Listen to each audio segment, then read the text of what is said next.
સુરતમાં બેફામ દોડતી ટ્રક અને ડમ્પરોને કારણે અનેક નિર્દોષોનો ભોગ લેવાયા હોવાની ઘટનાઓ સામે આવી ચૂકી છે. આજે વધુ એક ટ્રક ચાલકે મહિલાને અડફેટે લીધી હતી.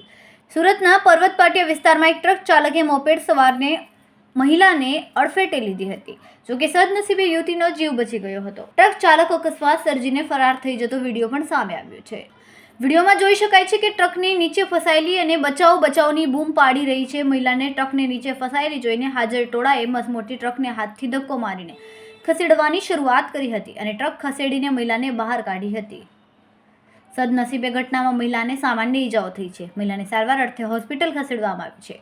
જોકે દ્રશ્યમાં જોઈ શકાય છે કે અકસ્માત કેટલો ગંભીર છે. ટ્રક મોપેડ પર આવી જતા મોપેડ ચકનાચૂર થઈ ગયો હતો. સમગ્ર મામલે ટ્રક ચાલકને પકડવાના ચક્રો ગતિમાન પોલીસે કરી રહ્યા છે.